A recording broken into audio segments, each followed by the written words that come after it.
بے شک رسول کریم صلی اللہ علیہ وسلم نے فرمایا، قسم ہے اس ذات کی جس کے ہاتھ میں میری جان ہے، تم میں سے کوئی بھی ایماندار نہ ہوگا جب تک اس کے والد اور اولاد سے بھی زیادہ اس کو محبوب میں نہ ہو جاؤں۔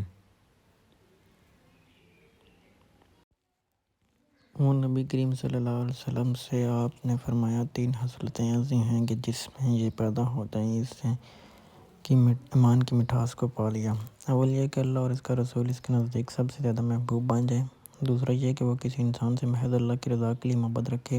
تیسرا یہ کہ وہ کفر میں واپس لوٹنے کو ایسا برا جانے جیسا کہ آگ میں ڈالے جانے کو برا جانتا ہے۔ آپ صلی اللہ علیہ وسلم نے فرمایا، انصار سے محبت رکھنا ایمان کی نشانی ہے اور انصار سے کینہ رکھنا نفاق کی نشانی ہے۔ عبادہ بن صامت رضی اللہ عنہ جو بدر کی لڑائی میں شریک تھے اور لڑزۃ العقبہ کے 12 نقیبوں میں سے تھے، فرماتے ہیں کہ رسول صلی اللہ علیہ وسلم نے اس وقت جب آپ کے گرد صحابہ کی ایک جماعت بیٹھی ہوئی تھی، فرمایا کہ مجھ سے بیعت کرو اس بات پر کہ اللہ کے ساتھ کسی کو شریک نہ کرو گے، چوری نہ کرو گے، زنا نہ کرو گے، اپنی اولاد کو قتل نہ کرو گے اور نہ عمدن کسی پر کوئی ناحق بہتان باندھو گے اور کسی بھی اچھی بات پر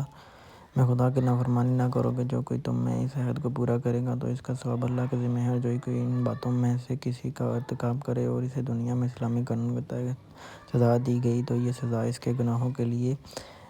بدلہ ہو جائے گی، اور جو کوئی ان میں سے کسی بات میں مبتلا ہو گیا اور اللہ نے اس کے گناہ کو چھپا لیا تو پھر اس کا معاملہ اللہ کے حوالے ہے، اگر چاہے معاف کرے اگر چاہے سزا دے۔ عبادہ کہتے ہیں کہ پھر ہم سب نے ان سب باتوں پر آپ صلی اللہ علیہ وسلم سے بیعت کر لی۔